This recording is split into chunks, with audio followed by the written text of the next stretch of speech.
혼인, 가정과 교회, 김홍전. 제5강 하나님께서 가정을 내신 목적. 디모데전서 3장 1절에서 16절. 지난 시간에 이어서 교회와 가정의 관계에 대해서 몇 가지 문제를 더 생각해 보겠습니다. 교회와 가정은 엄연히 구별된 공동체이지만 서로 대립되어 있지 않습니다. 오히려 보이는 교회는 가정들로 구성되고 그 가정들이 교회의 중요한 인자들로 활동합니다. 지난 시간에는 그 말씀까지 상고했습니다. 오늘은 그 사실에 계속해서 말씀드리겠습니다. 성경은 예수 그리스도와 교회의 관계를 신랑과 신부로 비유하여 가르치기도 합니다.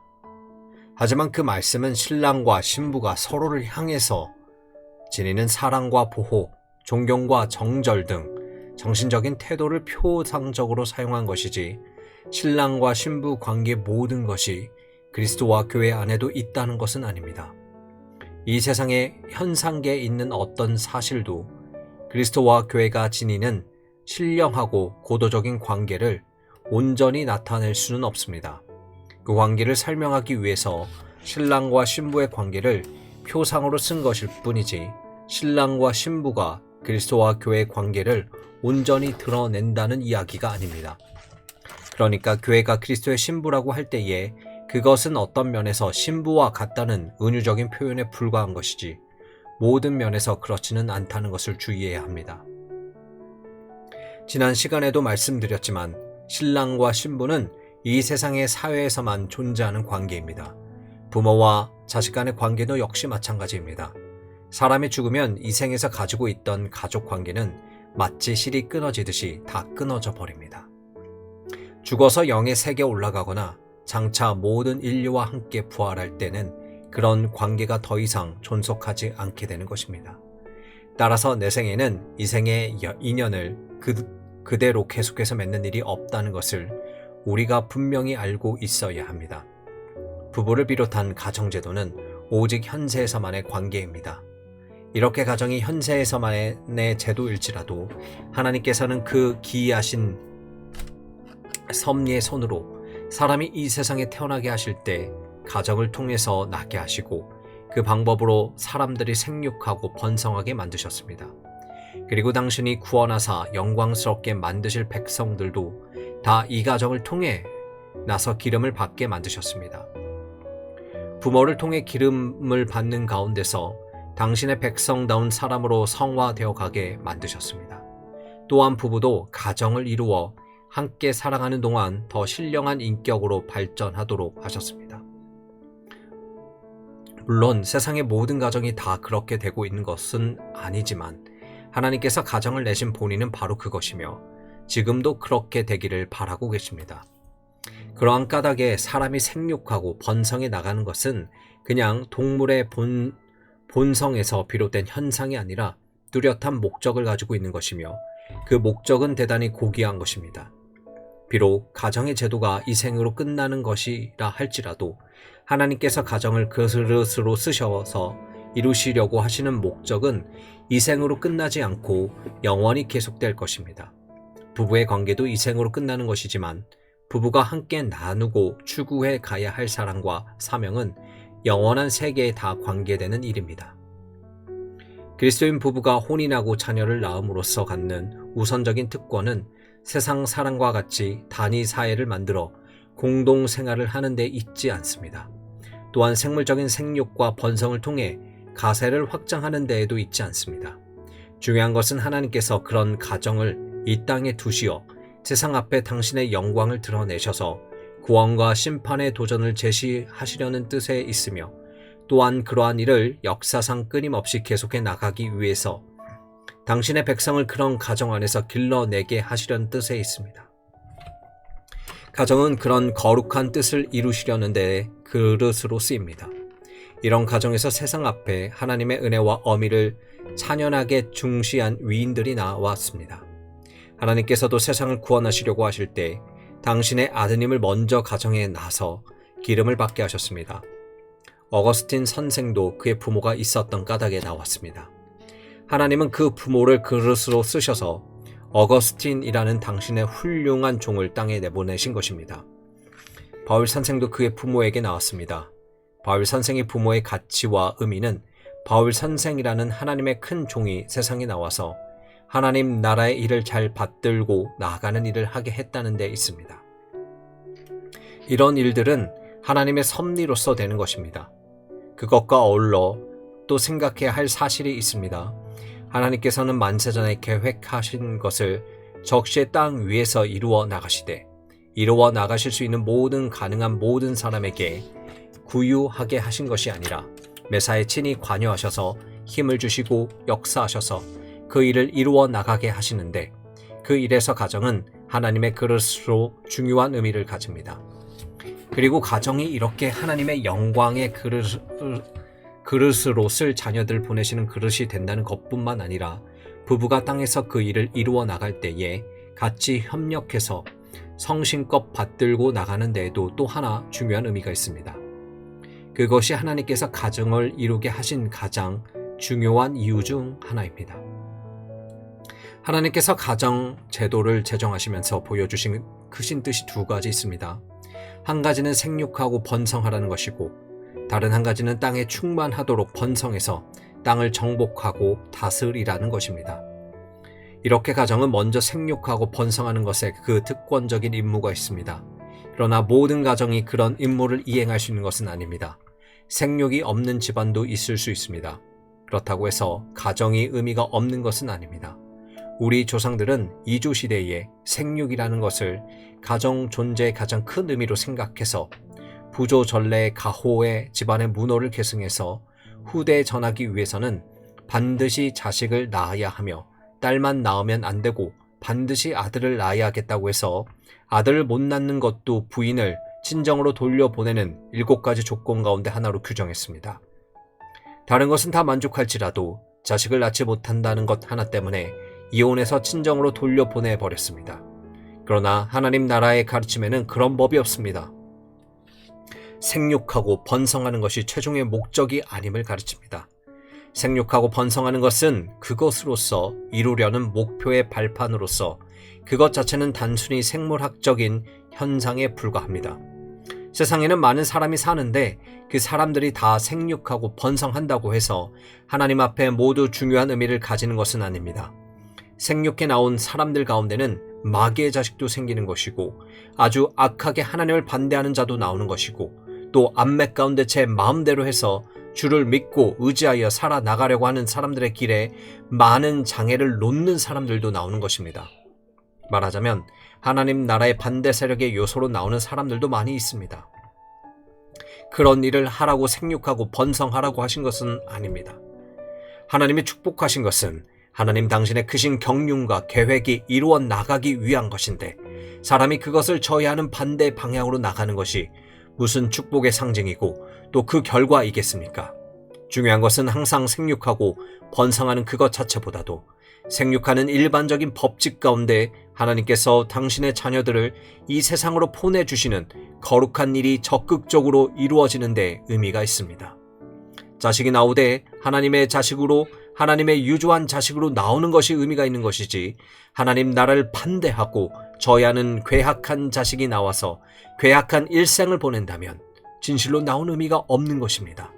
그래도 자식은 꼭 필요하다는 것은 순전히 이 세상 사람의 생각이지 하나님 나라의 법칙은 아닙니다. 하나님께서 가정을 최초로 만드실 때 중요하게 드러낸 또 하나의 이유가 있습니다. 그것은 오늘 아침에 말씀드린 것 같이 아담이 홀로인데 사람이 독처하는 것이 좋지 못하니 그를 위하여 돕는 배필을 지으리라 하신 것입니다. 부인은 남편을 위하여 돕는 배필로서 있는 것입니다. 하나님은 하와를 지으실 때 한계 독립된 여자로서 지었다는 의미보다는 아담의 아내를 지으신 것입니다. 아담의 아내로서 지음을 받아서 나온 다음에는 그의 존재 의미는 아내로서의 존재입니다. 아내 되기 이전에 한 사람의 여인이라는 인간으로서의 의미를 특별히 나타내는 장면은 없습니다. 그러므로 아담의 아내로서는 어떠해야 할 것이냐 할 때 아내이기 이전에 혹시 자기가 자기의 독립성을 주장하고 자기의 주의나 사실을 주장했을지는 알 수 없으나 일단 아내가 되었을 때는 그 남편이 가지고 있는 하나님 나라의 거룩한 사명을 돕고 나아가는데 혼인의 중요한 이유가 있는 것입니다. 그런데 요새는 그것을 무시하는 일이 많습니다. 처녀 시절에 혹은 독신 시절에 가지고 있던 자기의 사상이나 주장을 굽히지 않고 그냥 가지고 있기에 남편이 하나님 나라의 거룩한 사명을 가지고 있을지라도 그것과 상관없이 자기 주장을 하고 사는 사람이 자꾸 늘어가는 것이 오늘날의 세상입니다. 그런 경우에는 왜 혼인했느냐 하면 기껏해야 생육하고 번성하려고 했다는 것밖에 이유가 없을 것입니다. 그런데 생육하고 번성하기 싫다고 하고 남편의 사상이나 남편이 가지고 있는 하나님 나라의 거룩한 일을 적극적으로 돕는 일에도 관계하기 싫다고 하면서 자기 마음대로 살고 싶어 한다면 혼인의 의미는 없어지는 셈입니다. 하나님이 내신 혼인의 의미는 없는 것입니다. 나머지 이유를 내세울지 모르나 그것은 자기 행복과 자기 만족을 위한 행복 추구에 불과한 것입니다. 그러면 거기서는 정상적이고 정당한 혼인의 의의가 잘 발휘되지 않을 것입니다.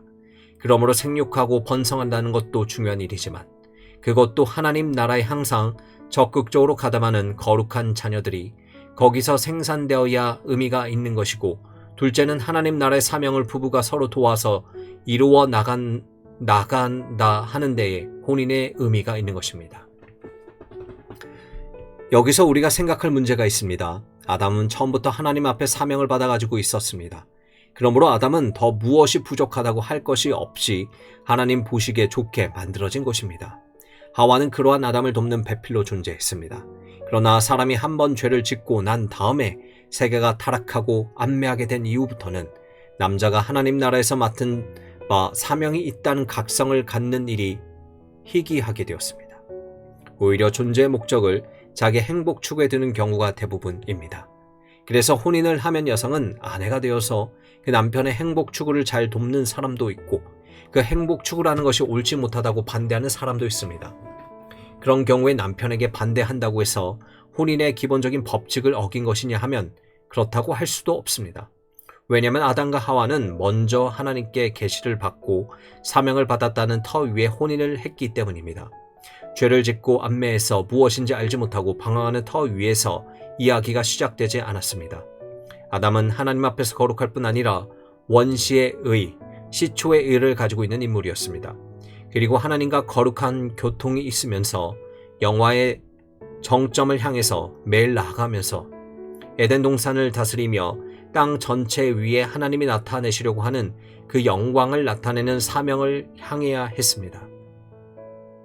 아담이 혼인을 하기 전에 이미 그러한 사명을 받았다는 데서부터 이야기가 시작됩니다. 아담으로서는 하나님께서 자기를 쓰셔서 나타내시려는 통치의 크신 능력과 그 영광을 나타내야 하는 것이 중요한 일이었습니다. 하나님께서 그에게 그런 사명과 함께 돕는 배필을 지으신 것은 그 사명이 혼자 감당하기에는 너무나 복잡하고 많아서 곁에서 돕도록 보조자 하나 만들어 주신 것이 아닙니다. 그 사명 가운데는 사람이 혼자서는 드러낼 수 없는 하나님의 영광의 속성을 드러내야 할 일이 있었기 때문입니다. 독처한다는 것은 사람을 창조하신 목적에 이를 수 없는 상태였습니다. 아담이 드러내야 할 하나님의 속성이라면 그분의 도덕적이며 지속적인 속성, 다시 말해서 의와 지혜와 사랑을 말합니다. 아담은 하나님의 지혜와 의와 사랑을 배우고 닮아가며 그것을 드러내야 했는데 그 가운데는 사람이 독처해서는 절대로 이룰 수 없는 것이 있었습니다. 아담이 하나님의 도덕적이며 지적인 속성을 닮아가고 잘 나타낼 수 있으려면 사랑과 진리를 서로 나눌 수 있는 대상이 필요했습니다. 그러나 하나님께서는 본래부터 그런 상태로 계십니다. 새 인격이시면서 동시에 일체로 계십니다. 삼위 하나님께서 서로에 대해서 가지신 사랑이 그만큼 온전한 것입니다. 사랑과 지식의 전달이라는 점에서 사람이 하나님을 닮고 그분의 영광을 나타내려면 사람도 그것을 나눌 만한 대상이 있어야 했습니다. 그러한 대상이 있어야 할 사랑과 지식과 공의에 대해서 그 높은 수준을 향해 점차 깨닫고 체득해 갈 수 있습니다. 하나님은 사람을 단순히 당신이 경영하시는 일터의 종업원이나 기계로 만들지 않으셨습니다. 훗날 예수 그리스도 통해 충분히 계시되었지만 하나님이 사람을 결국 당신의 친자녀로 삼으시기를 원하셨던 것입니다. 그러므로 그런 수준에 이르기 위해서는 모든 면에서 하나님을 닮아가야 했던 것입니다. 그런데 만일 사랑이 일방적이라면 그것은 불완전한 것입니다. 그러한 까닭에 나눌 수 있는 대상을 요구합니다. 아담이 하나님의 거룩하신 속성을 잘 드러내려면 가장 사랑할 수 있는 대상이 하나 있어야 합니다. 그러므로 아담 이상일 수도 없고 아담 이하일 수 없는 똑같이 사람이며 아담처럼 원시의 의를 가진 거룩한 사람이어야 합니다. 동시에 받은 사랑에 대하여 독특하게 대답해 올 수 있는 사람이어야 합니다. 그러려면 남자가 남자를 사랑하는 차원의 사랑이어서는 안 됩니다. 남편의 사랑에 대해서 여자가 독특하게 지니고 있는 아름답고 부드러운 사랑이 정당한 화답이 되는 것입니다. 그냥 하나 이야기하니까 그 하나에 대해서 또 하나 대답하는 것이 아니라 이번에는 하나에 대해서 대척적인 위치에서 오는 것이 있다는 것입니다. 이것은 발전적인 것입니다. 만일 A를 던졌는데 또 한편에서 A를 던져온다면 발전이 없습니다. A라는 명제로 되돌아갈 뿐입니다. 아담의 사랑이라는 것은 A라는 명제로 표시하면 하와의 사랑은 A에서 발전한 B라고 할 수 있습니다. A가 있은 다음에 비로소 발생하는 B란 그런 사랑의 명제일 것입니다. 이렇게 해서 A 대 B가 생기니까 그로 말미암아 C가 나옵니다. 이것은 발전의 중요한 원칙입니다. 사람에게 이러한 대상이 있어야만 비로소 삼위 간의 온전한 사랑의 관계로서 일체로 계시는 하나님을 닮아갈 수 있었습니다. 이 점에서 하와의 존재는 참으로 중요한 것이었습니다. 둘째는 하나님의 그 거룩하신 지적 속성을 충분히 발휘할 수 있게 하기 위해서 하와가 필요했습니다. 하나님께서 그렇게 축복하신 것입니다. 그것은 하나님께서 사람에게 거룩한 계시와 진리로서 가르쳐 주실 때 혼자 하나님과의 교통 가운데서만 배우는 것이 아니라 원칙적으로 거룩한 교회적인 활동에서 터득하게 만드셨습니다. 그러므로 고래로 위대한 하나님의 종들로서 진리를 깊이 깨달은 사람들 치고 교회를 상대로 하지 않은 사람은 없습니다. 이스라엘 시대에서도 선지자들이 이스라엘이라는 교회를 상대로 했고 이스라엘 민중을 상대로 하고서 너희는 들으라 하고서 하나님의 말씀을 전할 때에 거기에 새롭고 풍성한 이야기를 한 것이지 자기 혼자 시인이 시 쓰듯이 누가 읽든지 말든지 상관없이 나는 적어 놓는다 하는 식으로 한 것이 아닙니다. 현실적인 요구와 요인들이 발생할 때 더 활발하게 중요한 것들을 말할 것입니다. 이렇게 해서 퀴리그마는 즉 참되고 의미의 설교, 진리의 말씀의 선포라는 것은 대상을 전제로 하며 대상의 상태에서 따라서 말씀의 선포가 이렇게도 되고 저렇게도 되는 것입니다. 대상이 훌륭하면 훌륭한 말이 선포되는 것이고 대상이 빈약하면 항상 그 빈약한 사람이 알아들을 수 있는 마치 적과 같은 이야기만 할 수밖에 없습니다. 하나님께서는 아담에게 하와라는 원시의 의를 가진 그리고 여성의 독특한 모든 기능을 가지고 있는 한 인격자를 만들어 주셨습니다. 오늘날 우리는 여성이 대개 이렇게 생겼다고 알고 있지만 아담에게는 첫 경험입니다. 꼭 자기와 같은 것이 아니고 자기와는 아주 다르거나 자기만큼 우수하고 자기만큼 훌륭한 반응을 일으키는 그런 인물이 거기에 있었던 것입니다. 그에게 진리를 전하고 있는 확인하는 과정에서 진리는 더욱 발전되고 그 깊은 도리는 더욱 터득하며 가게 되었습니다. 진리라는 것이 혼자서 조용히 연구해서 전부를 알 수 있는 것이 아니라 많은 경우에 현실적인 요구와 문제에 직면하여 거기에 대답을 하는 데서 깨닫게 됩니다. 그리고 그 문제라는 것은 하나님 나라의 현실의 문제라야지 세상의 현실에 대한 이야기가 아닙니다. 그러므로 교회의 현실적인 문제라든지 교우들의 심경의 문제라든지 이런 것이 올 때 하나님 나라의 거룩한 진리의 큰 뜻을 어떻게 비추고 나갈 것인지를 찾는 데서 그 진리의 오의를 자꾸 깨닫는 것입니다. 만일 훌륭한 아내가 있어서 그 아내가 문제를 물어본다든지 옆에서 무슨 문제를 제기하고 알기를 원한다든지 할 때 남편은 미처 그 문제를 생각지 못하고 있었더라도 깊이 생각하여 이것은 그런 것이 아니고 이런 것이다 하고 깨닫고 그것을 아내와 나누게 되는 것입니다. 그러므로 하나님께서는 당신의 거룩한 지적인 속성을 잘 드러내는 데에도 아담 혼자의 사색과 추리에 맡기지 않으시고 곁에서 암시를 주고 논리의 일관성을 확인해주는 등 그 지적인 사색과 개념작용을 붙들어주고 같이 힘을 줄 대상을 주셨습니다. 하와가 바로 그런 대상이었습니다. 이와 같이 하나님은 성삼위 간에 서로 온전히 사랑하듯이 아담과 하와도 그런 사랑을 나눈 대로 이르기를 바라셨고, 지적인 속성에서도 양방이 다 같이 은혜를 받아서 더욱 심오한 진리를 깨달아 가기를 바라셨습니다. 이러한 가운데 두 사람은 하나의 진리를 발견하고 동일한 사명을 깨닫고 유일한 거룩한 목표를 향해서 함께 전진하게 될 것이었습니다. 이것은 참으로 두 사람이 한 사람이 되어서 움직이는 것과 같은 자태입니다. 이것이 이 세상에 다른 어떤 데 있지 않고 가정에 있는 것입니다. 가정에서야 비로소 가능한 것입니다. 남편은 참으로 하나님 나라의 거룩한 도리를 알고 큰 목표를 세우고 살며, 아내는 그런 남편을 진정으로 사모하고 사랑하고 그것이 옳은 줄 알고 같이 협조해서 따라간다면, 그런 상태야말로 하나님 보시기에 가장 정당하고 마땅히 있어야 할 가정의 거룩한 자태입니다. 하지만 그렇지 못한 것이 세상의 현실입니다.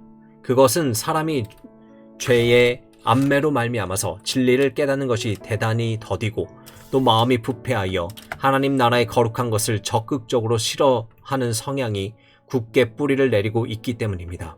이것이 바로 죄입니다. 이것이 이른바 원시의 오염 상태입니다. 사람의 마음이 그렇게 오염되어 있는 상태를 가리켜 전적인 부패라, 타락이라는 말로 표시하고, 그 상태에서는 하나님의 법을 행할 능력이 없으므로 그것을 가리켜 전적인 무능력이라는 말로 표시합니다. 이것이 또한 죄책입니다. 이것이 아담의 인류의 대표자로서 하나님 앞에서 지은 죄 때문에 가지고 있던 죄책으로서 아담의 후손인 모든 인류 또한 이 죄책에 가담되어 있습니다. 이렇게 첫 사람의 타락으로 인해서 모든 인류는 죄의 오염과 죄책하에 있게 되었습니다. 바울 사도는 그 사실을 이렇게 가르칩니다. 이러므로 한 사람으로 말미암아 죄가 세상에 들어오고 죄로 말미암아 사망이 왔나니, 이와 같이 모든 사람이 죄를 지었으므로 사망이 모든 사람에게 이르렀느니라. 한 사람의 범죄로 모든 사람이 같은 죄책하에 있게 되었다는 말씀입니다. 그 죄책의 현실적인 상태가 바로 본성의 전적인 부패입니다. 본성이 부패해 있는 까닭에 매일매일의 말과 행동과 생각에서조차 습관적으로 죄가 나오는 것입니다. 참으로 하나님께서 죄책을 벗겨주시기 전에는, 그리고 죄책을 벗겨주셨더라도 옛사람의 습성을 쫓지 않고 오로지 성신을 의지하여 살기 전에는 자기 한 몸도 하나님이 원하시는 생활을 할 수 없으며, 가정을 그런 거룩한 방향으로 세워나간다는 것은 더더욱 기대할 수 없습니다. 그러나 많은 사람들이 이러한 하나님의 구원의 은혜와 인도에서 멀리 떨어져서 살면서 혼인도 하고 가정도 세웁니다. 또한 그 은혜 아래 있다고 하는 사람들 중에서도 참으로 많은 사람들이 여전히 하나님의 인도 없이 스스로 인생을 경영해 갑니다. 이러한 상태에서는 하나님이 원하시는 가정을 세울 수 없습니다. 이런 현실 가운데 사람들이 있는 까닭에 남편이 어떻게 어렵게 결심을 해서 하나님 나라의 도리를 꼭 붙들어 잡고서 가정을 이끌어 가려고 해도 아내가 반드시 동조하고 협조하려는 태도를 취하는 것만은 아닙니다. 오히려 서로 다른 길을 가는 수가 많이 있는 것이고, 비록 같은 길을 가되 하나님을 반대하는 방향으로만 가는 사람도 많이 있습니다. 이런 안매 가운데서 한 사람으로도 진리에 대하여 각성해서 돌아와야 합니다. 가령 아내라도 각성해서 돌아오면 비록 남편이라 하더라도 아내를 따라야 하는 것이 하나님의 거룩한 요구입니다. 그러나 남편은 진리를 받지 않고 끝까지 자기의 사상과 주장대로만 나가고, 반면 아내는 진리의 길로 나아가려고 하면 도저히 둘이 똑같은 목적을 향해서 가기가 어렵게 됩니다. 성경은 이러한 가정상의 문제에 대해서 명백하게 가르치는 것이 있습니다. 그래도 믿지 않는 남편이 같이 살기를 원하거든 같이 살고, 그냥 떠나려고 하거든 떠나게 둬라 하는 것입니다. 별거를 하더라도 그것은 불가부득의 일입니다. 그렇다고 해서 재혼을 하라는 것은 아닙니다. 결국 혼인을 했지만 혼인이 가지는 중요한 의미를 다 상실했을 때에는 하나님 나라의 관점으로 볼 때 사실상 혼인 부채의 상태입니다. 혼인은 사실은 거기에 존재하지 않는 것입니다. 혼인 부재라는 것은 뭐냐? 가정이 가져야 할 가장 중요한 의미들을 다 상실해버리면 말만 혼인했다는 것이지 혼인의 사실은 없는 것입니다. 현실상 혼인의 사실은 존재하지 않는다는 것입니다. 그럴 때는 믿지 않는 남편이나 아내가 떠나겠다고 할 때 그를 억지로 붙들어서 동숙할 수 없는 것입니다. 그렇게 떠나게 두지만 그러나 그것을 이유로 재혼할 수 있는 것은 아닙니다. 이미 한 번 혼인을 했으나 혼인을 할 때 내 생각이 안매하고 잘못되어서 그릇된 선택을 해서 내가 이 지경에 이르렀는데 다시는 내가 그것 때문에 새로 가정을 만들 자격은 없다는 것을 바로 알라는 것입니다. 이것은 늘 주의해야 합니다. 그러므로 혼인을 하려고 할 때는 안 믿는 사람은 몰라도 참으로 주를 믿는 사람은 가정이 무엇 때문에 있는지에 대한 확실한 각성을 가지고 해야 합니다. 가정의 존재 목적과 이유를 잘 알고 거기에 부합하는 대상을 찾아야 합니다. 혼인의 대상을 찾는 표준은 거기에 있어야 합니다. 그렇지 않고 하나님의 자녀들이 사람의 딸들의 아름다움에 취해서 자기 마음대로 택하여 아내를 삼았다는 것이 홍수 이전에 발생한 노아 시대의 세상의 혼란과 죄악의 한 근원이었습니다. 혼인의 대상을 찾되 다른 무엇보다도 아름다움을 표준으로 삼는 것은 세상에서는 예술적인 일로 보기도 합니다. 여인이 아름다우니까 그 뒤를 따라가 프로포즈하여 사귀고 청혼하고 그렇게 자기의 신미감을 만족시켜 만족을 추구하는 일이 세상에는 많이 있습니다. 그러나 하나님의 백성은 그렇게 해서는 안 됩니다. 그렇게 하고서 하나님께 그 혼인에 대해서 축복해 주실 것을 기대하지 말아야 합니다. 무릇 혼인은 그 자체 반드시 목적이 있습니다. 그 목적은 하나님이 혼인이라는 제도를 내신 이유에서 찾아야 합니다. 그 목적은 조금 전에 말씀드린 대로 첫째는 하나님께서 이 가정을 통해서 당신의 거룩한 자녀를 땅에 보내주시기를 기대하는 것입니다.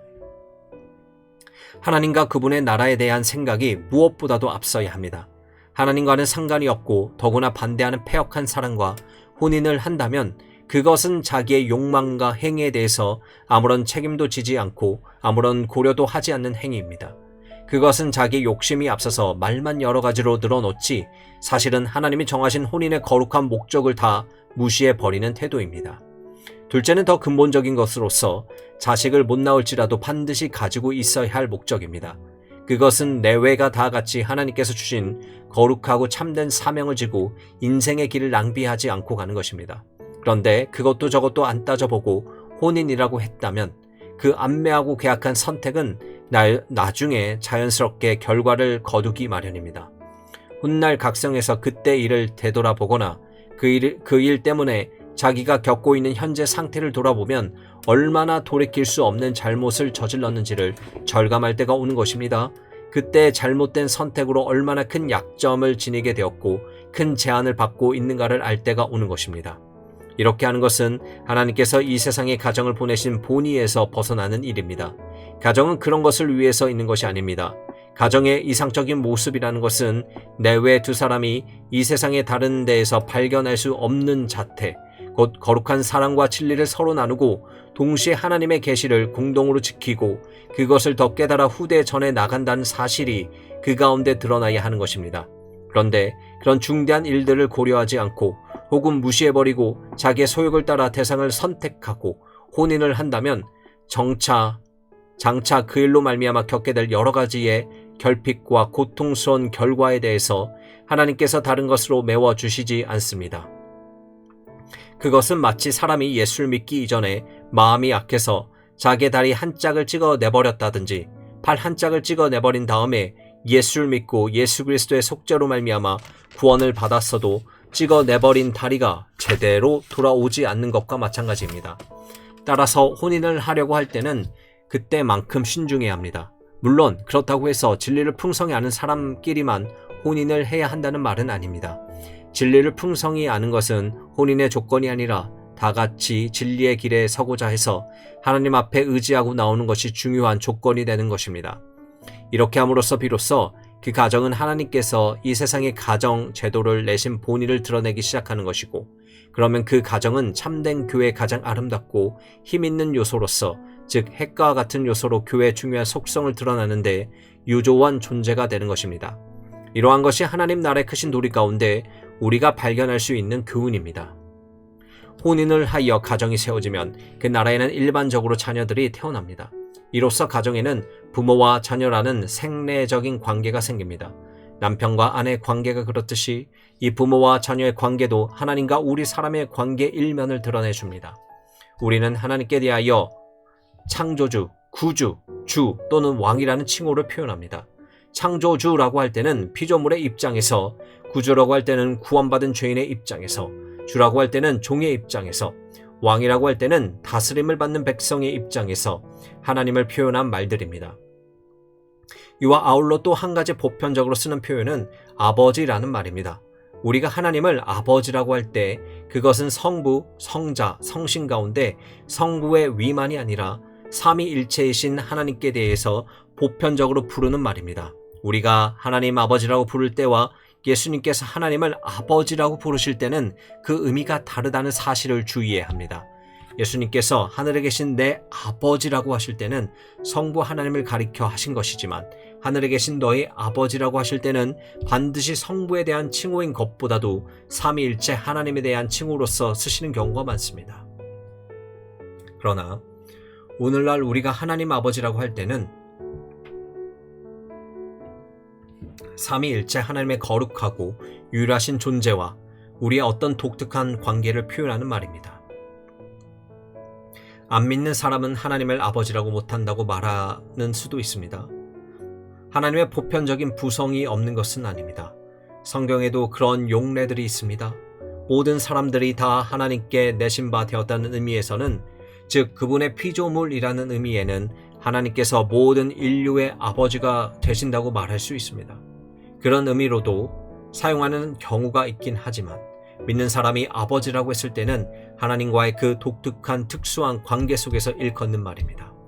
하나님께서 우리의 아버지이시면 우리는 그분의 자녀이며 그분의 후사, 곧 상속자입니다. 바울 사도는 이 관계를 이렇게까지 말합니다. 자기 아들을 아끼지 아니하고 우리 모든 사람을 위하여 내어주신 이가 어찌 그 아들과 함께 모든 것을 우리에게 은사로 주지 아니하시겠느뇨. 하나님 아버지께서 만물을 아끼지 않고 우리에게 주신다는 것입니다. 우리말로 상속이라고 하면 부모가 죽은 다음에 자녀들에게 재산을 물려주는 것이 일반적인 일이니까 선대가 죽었다는 의미가 붙습니다만, 성경이 가르치는 상속이라는 말은 그런 의미가 아니고 하나님께서 미리 계획하신 거룩한 경영을 우리에게 맡기신다는 의미입니다. 하나님께서는 우리들 자녀, 곧 그러한 후사로 삼으신 것입니다. 우리가 하나님의 자녀가 되었다는 것은 물론 우리가 하나님께로부터 나왔다는 사실을 전제로 하는 것입니다. 그러므로 하나님을 아버지라고 할 때 우리는 두 가지 관계를 생각하게 됩니다. 아들인데 어떤 아들이냐 하면 혈통으로서 난 아들입니다. 물론 그것은 사람의 혈통이 아닙니다. 요한 사도는 이 점에 대해서 이렇게 말합니다. 영접하는 자 곧 그 이름을 믿는 자들에게는 하나님의 자녀가 되는 권세를 주셨으니 이는 혈통으로나 육정으로나 사람의 뜻으로 나지 아니하고 오직 하나님께로서 난 자들이니라. 이렇게 우리가 하나님의 자녀가 된 것은 사람의 혈통으로 관계하에서 된 것이 아니라 부활하신 예수 그리스도와 같은 생명을 우리가 받았다는 사실에 근거하여 이루어진 것입니다. 그러나 하나님의 자녀가 되었다는 것은 예수 그리스도의 생명을 주셨다는 데서만, 즉 중생에서만 그 의미가 있는 것은 아닙니다. 천군 천사 앞에서 당신의 자녀로 인정하시고 당신의 일 중 일부로 상속해 주신다는 데 또한 중요한 의미가 있습니다. 이 두 가지가 하나님을 우리의 아버지라고 부르는 데에 배경이 되는 중요한 관계입니다. 우리가 이 관계를 생각할 때 무엇보다도 이 세상에 있는 가정을 생각하게 됩니다. 아버지와 아들 하면 벌써 한 가정입니다. 그 가정에서 아버지는 아들에게 자기 아들임을 인정하고 자기의 후사로 세워 기업을 그에게 물려주는 것입니다. 가정의 이러한 관계는 하나님과 그 자녀들의 독특한 관계를 잘 나타내주며 그 관계를 깨닫는 데 도움을 줍니다. 이 세상에서 하나님과 그 자녀들의 관계를 설명하거나 이해하는 데 가정처럼 좋은 반상이 없습니다. 다시 말해서 가정이 하나님이 내신 본의대로 잘 세워져 간다면 하나님과 그 자녀들의 관계를 가장 잘 이해할 수 있는 방편이 됩니다. 또 하나 생각할 점은 오늘 읽은 디모데전서 3장에서 교회를 가리켜 하나님의 집이라고 한 사실입니다. 이 집은 살아계신 하나님의 교회요 진리의 기둥과 터니라. 본문에서 집으로 번역한 헬라어 오이크스는 신약 성경에서 여러 가지 의미로 쓰입니다. 우선 건물이란 의미로도 쓰이고 구약시대 성전을 가리키는 말로도 쓰이고 가정, 가족, 가문의 의미로도 쓰이며 더 나아가 민족이나 나라의 의미로도 쓰입니다. 그리고 하나님의 백성들을 한 가족으로 간주하여 교회를 하나님의 집으로 표현하기도 했습니다. 이렇게 집이라는 말은 여러 가지 의미로 쓰이지만 기본적으로 가정을 의미하는 말로 쓰입니다. 나머지는 이 의미를 발전시킨 말로 보아도 상관없습니다. 이 집이라는 말에 해당하는 히브리어 바이트인데 의미상으로는 오이코스와 마찬가지로 광범위하겠습니다. 둘 다 광범위하게 쓰일 수 없는 말이지만 가장 우선적인 의미는 가정입니다. 교회를 가리켜 하나님의 집이라고 할 때는 하나님과 우리와는 자녀 관계를 상정합니다. 여기서 상속자라든지 상속을 시키겠다는 기업의 문제가 중요한 것이 아니고 하나님께서 아버지가 되시고 가장 어른이 되시는 까닭에 가장이 되신다는 것입니다. 하나님을 가장으로 모신 그 가정 안에서 우리가 살고 있다는 것입니다. 그리고 그 집을 가리켜서 교회라고 하였습니다. 그러므로 교회는 어떤 형태를 취하는가 하면 하나님을 가장으로 모시고 있는 한 집안과 같은 형태를 취하고 있는 것입니다.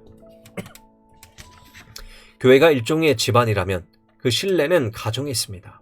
하나님과 우리와의 관계가 마치 가정과 같은 관계로 가장 만족스럽고 완전하게 나타나는 것은 물론 우리가 영화되었을 때의 일입니다.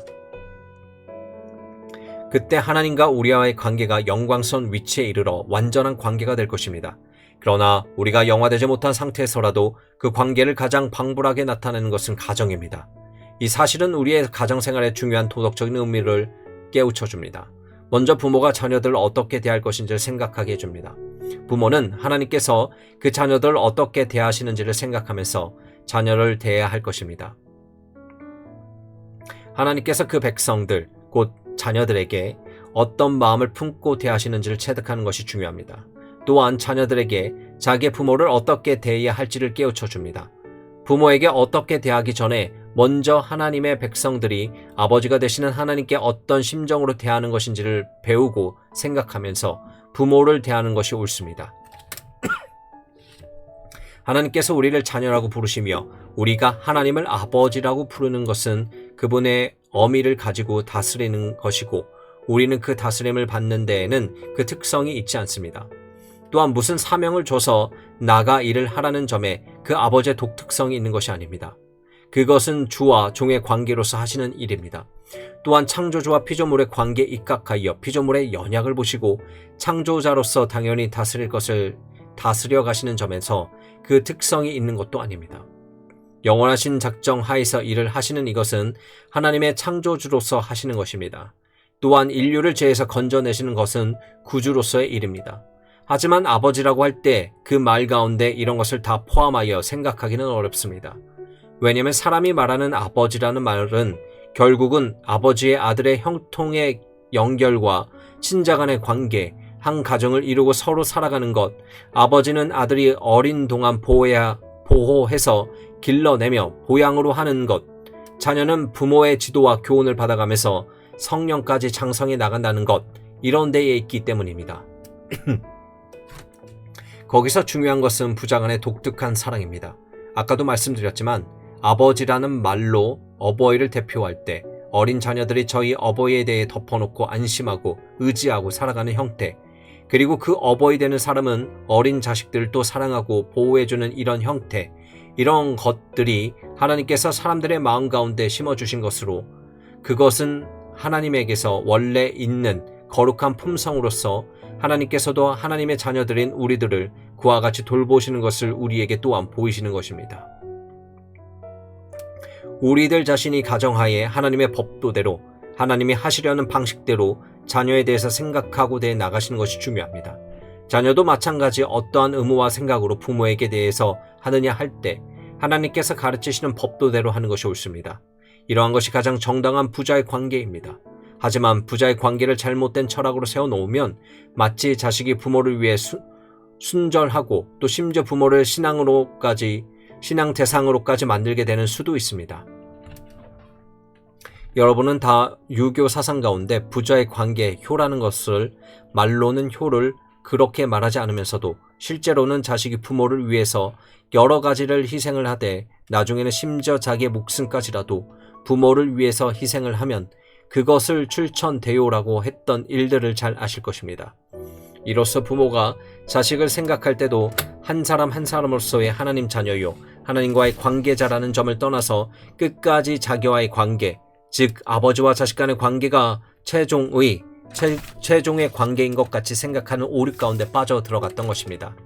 어버이가 자식을 대할 때 분명히 가져야 할 생각은 이게 내 자식이지만 나보다 더 가까운 관계에 계신 분은 하나님이시다 하는 것입니다. 내 자식이기 이전에 하나님의 자식이고 내가 주장하기 전에 하나님이 먼저 주장하는 사람이다. 그리고 내가 주장해서 위에서 이러고 저러고 하는 것이 아니라 하나님이 이러고 저러고 하셔야 한다. 그 생명은 하나님께로부터 왔다. 그 인격도 하나님께로부터 왔다. 그러므로 그가 하나님의 자식답게 정당하게 자라나도록 내가 보호해 줘야 한다. 그런 의미에서 세상의 어버이는 하나님의 자녀를 후견하는 후견인의 자격을 가지는 것입니다. 장성하기 전까지 하나님의 백성을 맡고 있는 것입니다.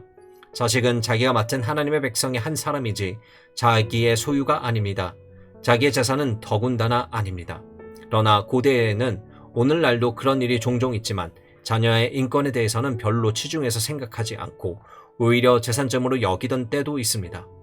그것이 오늘날 우리의 시각으로 보면 끔찍한 일이지만 그러나 자녀, 즉 어린이의 인권을 법이나 사회 관습과 제도로 존중하게 된 것은 근대 와서 비로소 자리가 잡힌 것입니다. 고대에는 그렇지 못한 때가 많았습니다. 가령 하나님께서 아브라함에게 이삭을 제물로 드리라고 하셨을 때 아브라함이 그 명령을 받고 갈등했던 것은 아들에 대한 자기의 사랑 때문이지 그 시대의 사회 관습상 그런 일을 행하기가 어려워서 주저한 것은 아니었습니다. 그리고 마침내 자기가 아들 이삭에 대한 사랑을 극복하고서 자식 사랑보다 하나님이 더 우선한다는 것을 알고 나니까 죽이는 일에 대해서 하등 마음에 가책이 없었습니다. 그러나 오늘날의 시점에서 보면 아브라함에게는 아들 이삭을 죽일 권리가 없습니다. 아들의 몸에 손을 대어 상하게 해서 피를 흘리게 할 권리가 없는 것입니다. 아버지의 권리로 자식의 피를 흘리는 법이 어디 있습니까? 그럴 수 없습니다. 왜냐하면 그 생명은 하나님의 것이기 때문입니다. 하나님의 것으로서 하나님께서 쓰시기에 적당하도록 보양을 할지언정 나의 잘못된 판단과 일시적인 분노로 그 아이가 하나님께 쓰임을 받기에 부족한 일을 당하게 된다는 것은 대단히 부정당한 것입니다. 가정에서 부모와 자식의 관계는 어디까지나 하나님과 부모의 관계, 하나님과 자식의 관계 하에 있습니다. 나와 하나님의 관계는 나와 자식의 관계보다 우선하는 것입니다. 그러므로 하나님이 내게 맡기신 일을 자식 때문에 하지 않는다면 그것은 하나님 앞에 큰 죄를 범하게 되는 셈입니다. 하나님께서 내게 맡기신 일을 자식 때문에 못했다는 핑계를 댈 수 없습니다. 그렇다면 하나님이 내게 맡기신 일과 또한 내게 가정을 주사 거기서 자녀를 양육하게 하신 일은 무슨 상관이 있습니까? 자녀 때문에 내가 맡기신 일을 하지 않는 것이 잘못이라면 대체 내게 맡기신 일이란 어떤 영역의 것인가 하는 의문이 생길 것입니다. 왜냐하면 하나님이 그에게 자녀를 주셨다면 그 자녀를 돌보고 보양해서 하나님의 자녀다운 한 사람으로 설 수 있게 하는 일이 그 부모의 책임이기 때문입니다. 그 일을 소홀히 하고 사회 사업이라든지 외부의 사업이라든지 혹은 종교 사업이라든지 그런 것들만을 하나님이 맡기신 사업으로 생각한다면 그것은 큰 오류입니다. 가정을 가진 사람, 자녀가 있는 사람에게 하나님의 일이란 자기의 가정이 하나님 앞에서 정당한 위치에 서 있게 유지해 나가는 것이 그 일의 중요한 부분입니다. 그 일을 소홀히 하고서 다른 데서 하나님의 일을 찾을 수가 없습니다. 그러나 가치의 위계로 보면 가정을 정상적으로 유지해 나가는 것이 맨 위에 있는 것이 아닙니다. 그것이 하나님의 각 개인에게 주신 가장 중요한 사명은 아닌 것을 우리는 아울러 깨달아야 합니다. 가장 중요한 사명이라는 것은 천하 모든 사람이 다 같이 지고 있는 가정을 돌아보아야 할 책임이 아닙니다. 자기 가정을 돌아보는 것은 자기에게는 중요한 일이지만 가장 중요한 일은 아닙니다. 그러한 까닭에 예수께서는 아비나 어미를 나보다 더 사랑하는 자는 내게 합당치 아니하고 아들이나 딸을 나보다 더 사랑하는 자도 내게 합당치 아니하고 또 자기 십자가를 지고 나를 쫓지 않는 자도 내게 합당치 아니하니라고 말씀하셨습니다. 부모, 형제, 처자 이 모두가 가정 사람들이고 이들을 사랑하는 것이 가정입니다. 그 일이 매우 중요하지만 그것보다 주님을 더 사랑하지 않으면 제자가 될 수 없다고 하시는 것입니다.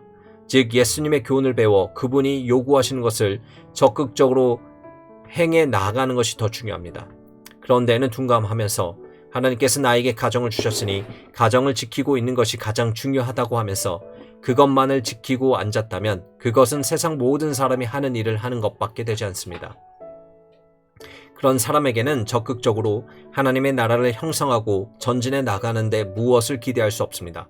왜냐하면 일반적으로 사람은 믿고 안 믿고를 떠나서 자기 가정을 잘 돌아보고 지키고 자식들을 길러서 자식들에게 낙을 보려 하고 자식을 잘 되기를 바라고 자기는 희생할지라도 자식만은 잘 돼야겠다는 모성애가 있기 때문입니다.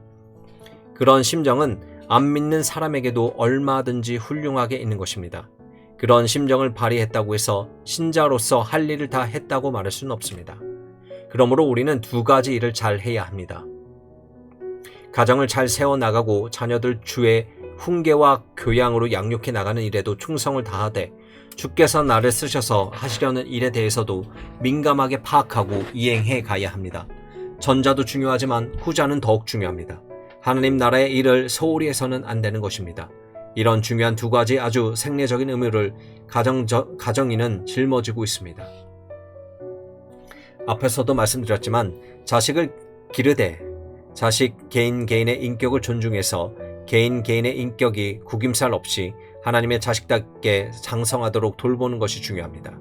자녀들을 내 의사로 주장하려고 하는 것은 그들이 어려서 자기 은사를 충분히 발휘하지 못하고 누가 늘 돌아보아야 하고 누가 대행해 줘야 할 때의 일입니다. 큰 다음에는 부모의 의사로서 자녀를 주장하려야 할 수도 없습니다. 내가 진리를 가졌을지라도 성신님께서 그 진리를 쓰셔서 자녀의 마음속에서 역사하기만 바라는 것뿐이지 강요한다고 해서 진리가 그 속에 들어가지는 않는 것입니다. 자녀가 성인이 되고 자기 주장을 가진 사회인이 되면 진리를 전하려고 하더라도 다른 사인에게 전하는 것 같이 전하는 것 외에는 길이 없습니다. 그러므로 부모는 자녀가 어렸을 때부터 하나님의 말씀을 가르쳐야 합니다. 하나님의 말씀을 가르치고 매사에 하나님께 순종하고 의지하는 법을 가르쳐야 합니다. 세상에 살면서 의지할 분은 부모도 형제도 친구도 사회 기구도 아닌 오직 하나님 한 분이신 사실을 삶을 통해 배우도록 해야 합니다. 자녀가 어려서 말을 못할 때에도 부모는 그런 심정으로 자녀를 대해야 하고 또 하나님께서 양육해 주시기를 기도해야 하지만 특히 자녀가 말을 하기 시작할 때부터 부모가 정신을 차리고 자녀를 가르쳐야 할 것입니다. 이 일이 얼마나 어려운 일인가는 그렇게 해보려고 노력해 본 사람만이 알 수 있습니다. 자녀가 이미 장성한 후에 복음의 도리를 깨달은 부모의 경우는 그 어려움의 정도가 훨씬 심할 것입니다. 부모 자신도 그렇게 살려면 매우 정신을 차려 자기를 부인하고 주님을 의지해야 할 것인데 자녀에게 본을 보이면서 자녀도 그렇게 되도록 가르친다는 것은 이런 상의 당위 정도로 알아서는 결코 이룰 수 없습니다. 주님은 이 일에 관하여 당신을 의지하는 자에게 약속하시는 것이 있습니다. 마땅히 행할 길을 아이에게 가르치라. 그리하면 늙어도 그것을 떠나지 아니하리라.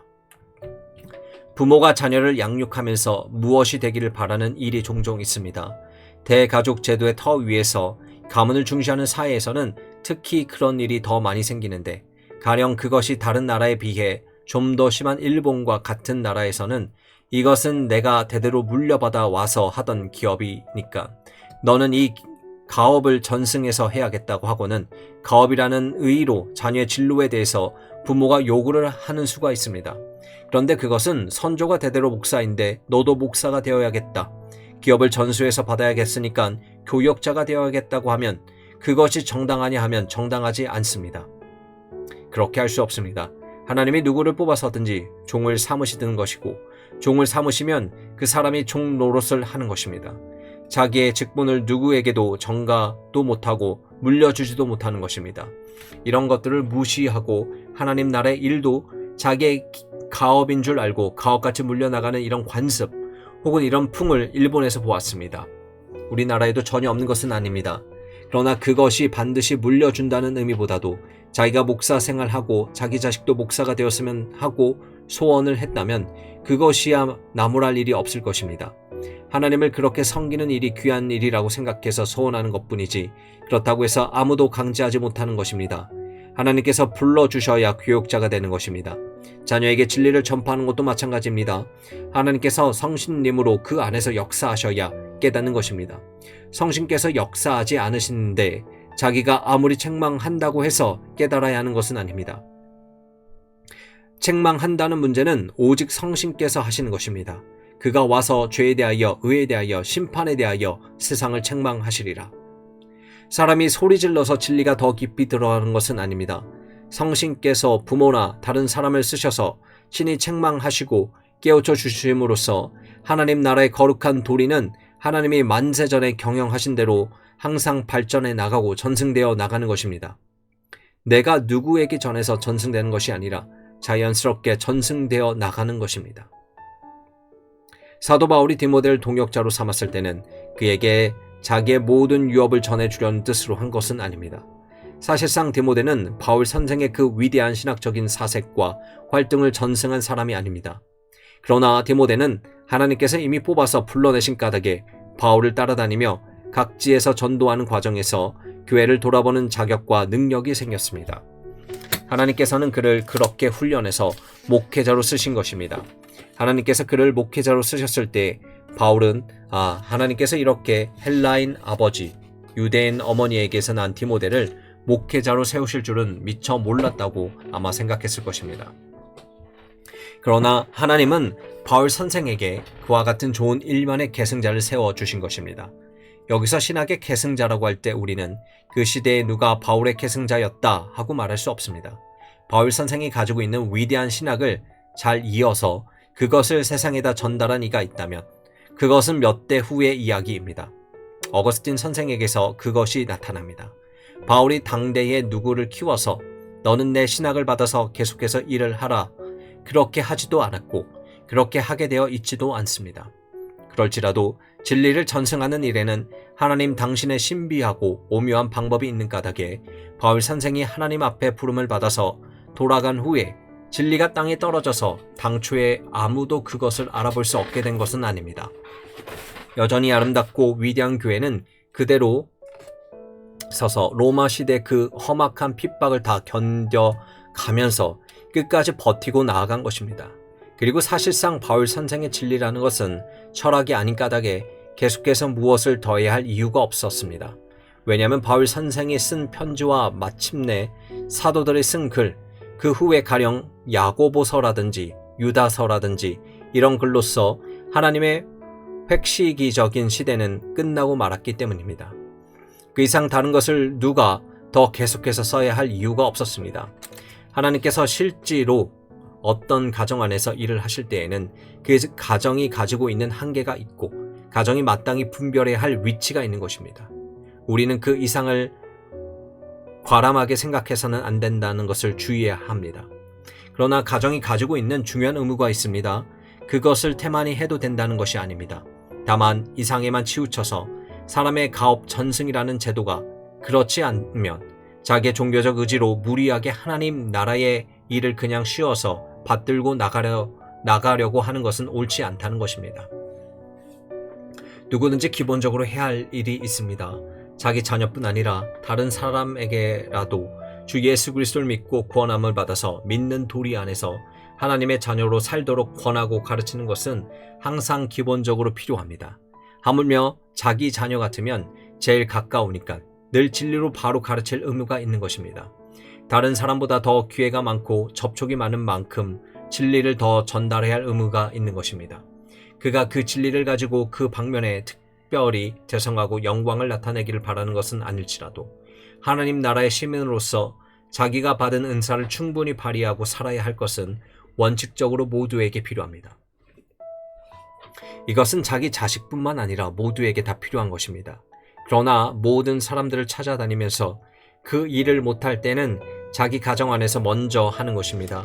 자기 가정의 진리를 전파해서 식구들이 진리를 받아 하나님 나라의 은사를 받은 자로서 정당한 은사를 잘 발휘하고 살아갈 수 있게 하는 그 일을 다른 사람에게 전가하지 못한다는 것입니다. 다른 사람에게 대신해 달라고 할 수 없습니다. 자기가 하는 것입니다. 그리고 그것은 언제 하느냐면 자녀가 어렸을 때, 특별히 어렸을 때 주의해서 해야 합니다. 말을 알아듣고 말을 들을 수 있고 순종할 수 있고 아직 부모를 의지하고 있을 때에 특별히 많이 가르쳐야 합니다. 자녀가 장성한 다음에는 아무리 가르치더라도 금방 그대로만 순종하는 것이 아닙니다. 자기의 생각도 들어가고 세상에서 보고 들은 것이 들어가서 뒤섞이기 쉽습니다. 그럴지라도 성신께서 진리를 자녀의 마음속에 심어주시고 그 말씀에 역사하신다면 자녀는 그 말씀 안에 항상 보존될 것입니다. 이것이 성신님께서 보존하시는 은혜, 즉 견인의 은혜입니다. 예수 그리스도의 손에서 아무도 저를 빼앗지 못합니다. 그리고 하나님께서 그에게 역사하시기를 늘 바라고 기도하는 것입니다. 이것은 가정에서 마땅히 해야 할 일입니다. 그러나 넘어서 안 되는 선은 자녀들이 나의 자녀이기 이전에 하나님의 자녀라는 사실을 망각하고 자기가 자기 뜻대로 좌우하려는 것입니다. 그것이 선의에서 나온 것이든 일시적인 악한 감정에서 나온 것이든 큰 문제가 됩니다. 내 자녀는 내 자녀에게 앞서 하나님의 자녀입니다. 그러므로 하나님이 먼저 돌아보시는 것입니다. 하나님이 먼저 진리로 가르치실 것을 요구하시는 것입니다. 또한 하나님이 먼저 쓰셔야 합니다. 내가 내 마음대로 자녀의 길을 정하는 것이 아닙니다. 자녀가 어디를 가겠다, 무엇을 하겠다, 어떤 방향을 취하겠다 할 때에는 하나님께서 내게 무엇을 요구하시는지를 너는 너대로, 내 신앙대로 생각해야 한다. 그리고 나는 내 신앙으로서 그 일을 하나님 앞에 구하고 하나님께서 내게 가르쳐 주시기를 바랄 뿐이다 하는 태도를 취해야 합니다. 왜냐하면 아무리 내가 부모라도 자녀에게 너는 이 방면으로 가라 할 수 없기 때문입니다. 그것은 하나님이 직접 하셔야 할 일입니다. 그러면 아직 어린 사람일지라도 그 마음 가운데 그 나름의 신앙과 이해력이 있을 테니까 하나님이 그를 가리켜서 그에게 가장 좋은 것, 마땅히 하나님이 원하시는 그 길로 인도해 주실 것입니다. 다만 문제는 시비곡직과 여러 현실에 대해서 설명할 의무가 부모된 나에게 있습니다. 그러나 무엇을 강제로 요구할 수는 없습니다. 내 자녀이기 이전에 하나님의 자녀이기 때문입니다. 하나님이 어디다 쓰실지 알 수 없는데 나서는 것이 아닙니다. 내 생각에 요구시면 좋겠다고 하지만 그것은 내 생각일 뿐이지 과연 하나님의 생각인지 어떻게 압니까? 하나님이 또 각 사람을 위해서 만세전에 경영하신 그 길이라는 것은 그 사람에게 하나님이 보이시고 그 사람을 인도하시는 것이지 다른 사람에게 대신 보여주시는 법이 없습니다. 다른 사람에게 대신 보여가지고 그 사람을 통해 나는 너를 이렇게 쓰려고 한다라고 말하게 하십니까? 하나님이 무엇 때문에 그렇게 하시겠습니까? 그리고 그를 위해서 정하신 길을 인도하시는 것은 하나님이 직접적으로 그와 관계해서 하시는 일이지 다른 사람을 시켜서 하지는 않는 것입니다. 그러므로 그런 문제에 대해서도 생각을 명확하게 가지고 있어야 합니다.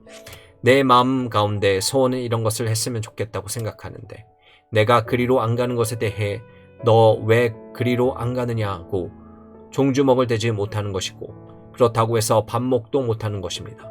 오직 하나님께서 그의 마음을 여시사 깨우쳐 주셔야 합니다. 그에게 마음에 완고한 바가 있어 부모가 아무리 이야기해도 아무리 진리를 다해서 가르쳐도 완고가 안 깨질 때는 그러면 내가 교훈을 배워야겠다. 내가 세상에 나가서 하나님의 채찍을 맞고 배울 수밖에 없다고 할 수밖에 없습니다. 그 이상 어떻게 할 수 없습니다. 내가 채찍으로 그 아이를 징계해서 고쳐집니까? 고쳐질 나이가 있습니다. 고쳐질 나이가 지난 다음에는 즉 자기 나름대로의 사상도 생기고 자기 인격에 대한 자각도 생긴 다음에는 그 인격을 손상시키는 방법으로는 일이 안 되는 것입니다. 그러면 어떻게 해야겠습니까? 하나님께서 그를 교훈도 하시고 책망도 하시고 징책도 하심으로 많은 세월이 걸리더라도 나중에는 깨닫게 하실 것을 기대할 수밖에 없습니다. 그리고 사실상 많은 자녀들이 그랬습니다. 나중에야 깨닫고 내가 왜 진작 아버지의 말을 안 들었던고 하며 후회하는 일이 많습니다. 우리는 그런 모습을 예수님께 베푸신 탕자의 비유에서 볼 수 있습니다. 탕자는 나중에 환난을 당하고 나서야 비로소 깨닫고 말하기를 내가 하늘과 아버지께 죄를 얻었사오니 라고 했습니다. 왜 진작 부모의 가르침을 잘 듣지 아니했던가 하고 나중에서야 반성한 것입니다. 이런 일이 있을 수 있는 것입니다. 부모된 심정으로 자기 자식만큼은 그런 일을 안 당하게 하고 싶은 심정이 많겠지만 그러나 그것을 어떻게 합니까? 내 자식이기 이전에 하나님이 자식으로서 하나님이 하시는 일의 시종을 우리가 알 수 없습니다. 내 자식만큼은 그렇게 정책을 당해서는 안 되겠다고 하는 것도 사람의 욕심입니다. 하나님께서 그를 당신의 자식이라고 하시며 징계하시면 할 수 없는 것이다. 하나님의 전능의 손에 맡기자. 하나님의 지혜로우신 손에 맡기는 수밖에 없다. 왜 내 자식은 징계를 당해서는 안 된다고 내가 벌벌 떨면서 야단내고 돌아다니겠는가? 나중에는 그런 태도를 가질 수밖에 없습니다. 그러나 자녀를 돌보지 않는 것은 아닙니다. 최선을 다해서 돌보는 것입니다. 최선을 다해서 돌본다고 해서 서두르고 소리 지르고 강요하는 것이 아닙니다. 또 억지로 그 속에다 인이 박히게 하듯 사상을 집어넣는 것이 아닙니다. 항상 도덕적으로 설득하는 것뿐입니다. 하나님의 말씀은 이렇다, 이러이러한 것이 그분의 뜻이다 하고 여러 가지 사례를 들어서 모든 것을 이야기해 나가는 것입니다. 그러나 자기가 순순히 말하는 것으로 감복시키려고 하지 않는 것입니다. 하나님의 성신이 이 진리를 전할 때 이 진리를 쓰셔서 그 속에서 역사하시기를 바라는 그 간절한 기대로만 하는 것입니다.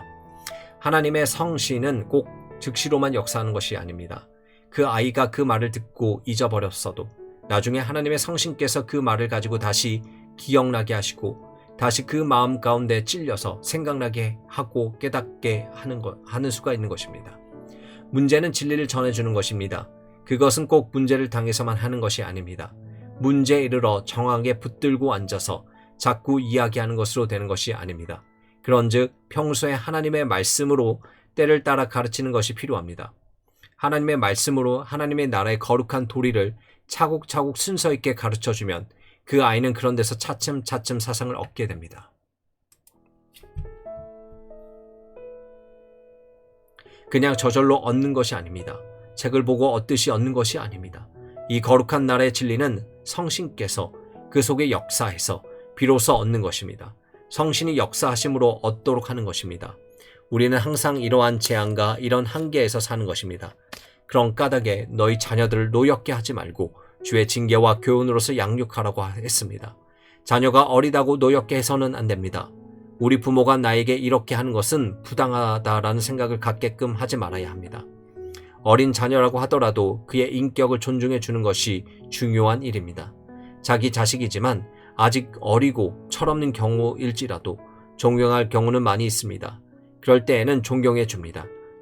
칭찬도 하지만 그냥 칭찬만 하는 것이 아니라 평소에 그 아이가 가지고 있는 독특한 성격이나 장점에 대해서 존경해 주는 것입니다. 요컨대 자녀도 하나님의 자식이고 나도 하나님의 자식일 때에는 나와 자녀가 1대1로 서 있는 것입니다. 나라고 해서 밤낮 위에 서서 항상 더 나은 채 하고 교만하게 행동할 수 없습니다. 자기를 내세우지 말아야 합니다. 이것이 부모가 자식에 대해서 가져야 할 정당한 생활 태도입니다. 부모가 자식 위에 서서 교만하게 자기는 항상 위에서 무엇을 아는 것 같이 하지 않은 것입니다. 모르는 것은 모르는 것이고 자식이 나보다 잘 아는 것은 잘 아는 것으로 인정해야 합니다. 자기가 모르는 것을 자녀가 잘 알 것으로 판단하면 이런 것은 내게 물어서 하겠다. 내가 좀 더 잘해다오 라고 하는 것. 이것이 말하자면 존경입니다. 존경하지 않으면 그런 것이 나오지 않습니다. 이렇게 해서 항상 마땅히 서로 가지고 있어야 할 거룩한 사랑을 항상 유지하고 살아가는 것이 중요합니다. 기도. 거룩하신 아버지시여, 저희들의 마음 가운데 성신님으로 비추사 저희가 마땅히 하나님의 거룩한 자녀들을 자녀로 맡아서 양육할 때 어떻게 하는 것이 옳은 것인가를 늘 주의해서 하나님의 자녀들을 맡은 자로서 신실함과 근면함을 가지고 돌아보게 하시옵소서.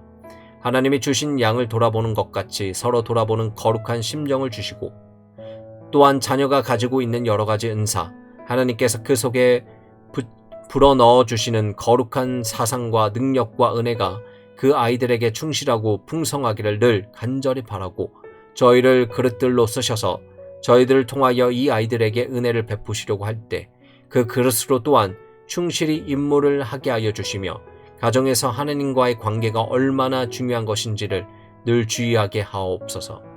주께서 저희 모든 것을 은혜로 주장하옵소서. 우리 주 예수님 이름으로 기도합나이다. 아멘. 1973년 2월 25일 주일 오후